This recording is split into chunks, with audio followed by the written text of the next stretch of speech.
প্রিয় দর্শক, আসসালামু আলাইকুম। সবার উপরে শান্তি বর্ষিত হোক। আমি খুব মিন করে কিন্তু বলি যে সবার উপরে শান্তি বর্ষিত হোক, কারণ সম্প্রীতিটা খুব জরুরি। এখন ধরেন আমাদের এই ফেসবুক এবং ইউটিউবে যারা কন্টেন্ট ক্রিয়েট করে, তারা যখন কোনো সাবজেক্ট না পায় তখন আরেকজনের উপরে হামলে পড়ে যে ওকে খোঁটা দেই, তাহলে বোধহয় মানুষজন প্রচণ্ডভাবে রিয়াক্ট করবে। আমি সম্প্রতি দরদ নিয়ে একটা দরদ না, হৃদয় পরিচালিত বরবাদ নিয়ে একটি কন্টেন্ট করেছি এবং খুব প্রশ্ন রেখেছি, সেটা নিয়ে দু একজন তেড়ে এসছেন। এবং এর আগে এমন না যে এটা প্রথম তেড়ে আসা। আমরা এগুলো কেন করি? কারণ আমরা এনগেজ থাকতে চাই। এই এনগেজমেন্টটা কিন্তু সবসময় সব ক্ষেত্রে কি জরুরি? আপনার কাছে প্রশ্ন রাখলাম। ধরেন এখন এই যে অসম্ভব সুন্দর একটা জায়গা সান ফ্রান্সিসকো, আপনাদের একটু দেখাই। চমৎকার একটা পরিবেশ, এখানে ব্যাকইয়ার্ডের বারান্দায় আমি বসে আছি। এটা যদি আপনার সাথে প্রকৃতি এবং কিছু কবিতা আবৃত্তি শোনাই, তাহলে আপনারা শুনবেন না, খুব বেশি ভিউজ হবে না। কিন্তু ভিউর তাড়নায় আমরা আরেকজনকে আঘাত করার চেষ্টা করি। আজকে যদিও সাবজেক্টটা একটু ভিন্ন, কিন্তু আমি এভাবে শুরু করলাম এই কারণে যে আমরা আমাদের এই যে টক্সিক মানসিকতা, এটা থেকে বেরিয়ে আসা খুব জরুরি। ব্যাড কমেন্ট, হেট্রেট, এগুলো কোনোদিন কারো পক্ষে সুফল দেয় না। আমি খুব স্পষ্ট করে বলছি, এবারের ঈদে বরবাদ সুপার ডুপার হিট হয়েছে।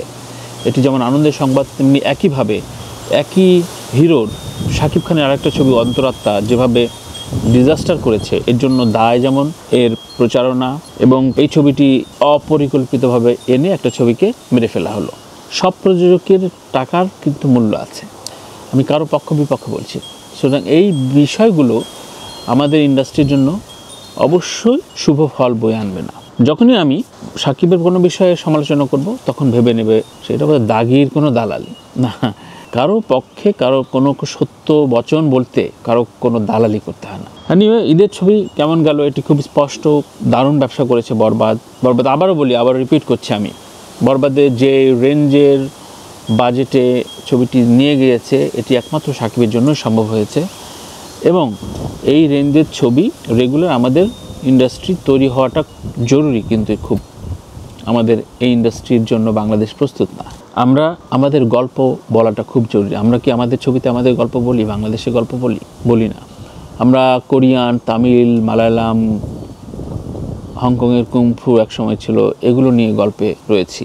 এই সব ছবিগুলো আমাদের খুব প্রচলিত সময়ে এবং দুই ঈদে খুব প্রচণ্ডভাবে হিট হয়। এবং যেহেতু ঈদ উৎসব, এন্টারটেইনমেন্টটা খুব জরুরি, সেই জন্য এইসব ছবিগুলো আমাদের জন্য প্রয়োজনীয় বটে। কিন্তু এর পাশাপাশি যদি আপনি ধরেন আপনার মালায়ালাম ইন্ডাস্ট্রিতে তাদের রিচুয়াল, তাদের কালচারকে নিয়ে যেভাবে আনা হয়, সেভাবে আমাদের বাংলাদেশের কালচার, বাংলাদেশের খেলা, বাংলাদেশের একদম কোর পলিটিক্স, সেগুলো নিয়ে কথা হয় না। আপনি গল্পের ধরনটা শুধু আমি বলতে চাইছি। ত্রাস এক সময়ের ছবি ছিল ছাত্র রাজনীতির নিয়ে, কাজী হায়াতের। এখন হয়তো কাজী হায়াত খুব অপ্রাসঙ্গিক বা সেই অর্থে মোর মডার্ন না, কিন্তু কাজী হায়াত তার সময়ে যা দিয়েছেন তা কিন্তু ভীষণভাবে প্রাসঙ্গিকতা দাবি রাখে। আমরা যখনই কোনো ছবি নিয়ে আলোচনা করি, তখন এক ধরনের তুলনা চলে। আমরা অ্যানিম্যালের সাথে বরবাদ মিলে ফেলছি, পুষ্পার সাথে জঙ্গলি মিলে ফেলছি, যা আমাদের কালচারকে বহন করে না। ছবি হিট ফ্লপ, সাকিবের দুর্দান্ত অ্যাপিয়ারেন্স, সেগুলো নিয়ে আমি কোনো কথাই বলছি না, সেগুলো অবশ্যই আমাদের জন্য ইতিবাচক। কিন্তু আমি মনে করি সাকিবের এই যে ফ্যান বেস, এই যে ফ্যান পাওয়ার, এটাকে কাজে লাগে আমাদের শিল্প সংস্কৃতিকে দারুণভাবে উপস্থাপন করার সময় এখন। হৃদয়ের সাথে আমার দুটো সেশন হয়েছে এবং হৃদয়ের কাজ আমার ভীষণ ভালো লেগেছে। ছবিটি এখনও আমি ইউএসএ বসে দেখতে পারিনি, আমি নিউ ইয়র্কে ঢুকে দেখব এবং বরবাদ নিয়ে একটা রিভিউ দেব। হৃদয়ের কাজ অবশ্যই হতাশ করবে না।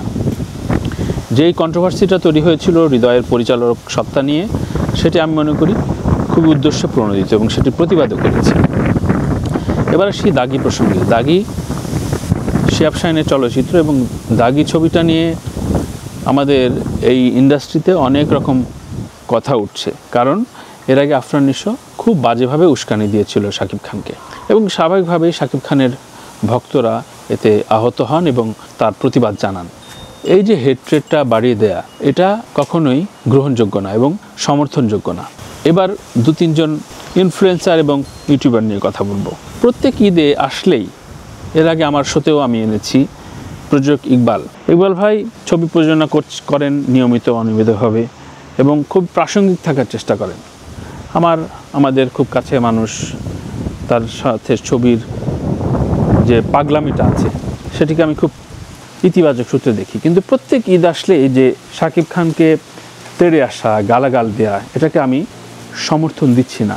এইটা যদি নিয়মিত হতে থাকে, ধরেন কয়েকটা ঈদ, কয়েক বছর ধরে এটা টানা চলছে, এবং আমি ইকবাল ভাইয়ের চাইতেও বেশি দোষ এবং এর দায় নিতে বলবো যে সকল ইউটিউবাররা এই ধরনের কন্টেন্ট নিয়ে উস্কানি দেবার জন্য তাকে ডাকেন বা বারবার প্রসঙ্গ আনেন। এবং সর্বশেষ কিন্তু আমার শোতে যখন ইকবাল ভাই এলেন কোলাহলে ঢাকায়, তখন কিন্তু ইকবাল ভাই খুব পোলাইটলি বলছেন যে তানভীর ভাই প্লিজ অন্তত শাকিব খান সম্পর্কে আর কোনো খোঁচাখুচি না করি। প্রশ্ন আসলে ধরেন আমার তো বলতে ইচ্ছা করে, রাগ উঠে যায়।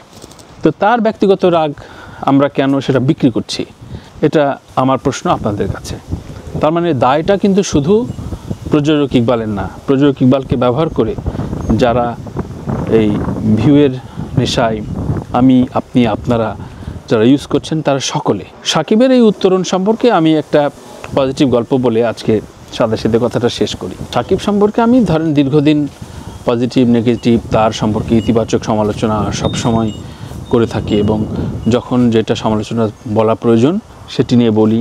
একেবারে অন্ধভক্তরা তেড়ে আসেন, মাঝে মাঝে ভালোবাসেন, মাঝে মাঝে বিরক্ত হন, মাঝে মাঝে আবার আমাকে সমর্থন দেন, আমি এনজয় করি। কিন্তু সাকিবের ফ্যান ব্যারিয়ারটা ভীষণভাবে বেড়েছে। আমার অনেক বন্ধুবান্ধব যারা আগে ডিফেন্ড করতো যে সাকিবের এই বিষয়টা নিয়ে কেন বলো না, তোমরা তো আসো সবসময় তার পক্ষে, এখন ডিফেন্ড করে যে বরবাদ ছবি রিলিজের পরে এত বিশাল মার্জিনে একটা ছবি করে ফেলেছে এবং সাকিব আসলে নিজেকে এতভাবে ভাঙছে, এরপরে তাকে নিয়ে কোনো রকম নেগেটিভ সে নিজেও সহ্য করতে পারতো না। মাত্র 5 বছর আগে সে সাকিব নাম শুনতে পারতো না। তো এইটা আমি আমার বাস্তব অভিজ্ঞতা থেকে আমার কয়েকজন বন্ধুর গল্প আপনার শেয়ার করলাম, এবং তারা খুব স্পষ্টভাবে বলতে চায় যে ছেলেটি নিজেকে এভাবে ভাঙতে জানে ইন্ডাস্ট্রির জন্য বা নিজের জন্য হলেও, তাকে অন্তত আমাদের সমর্থনে রাখা উচিত। বাকি আফরান নিশো এবং সিয়াম প্রসঙ্গে একটু বলে রাখি।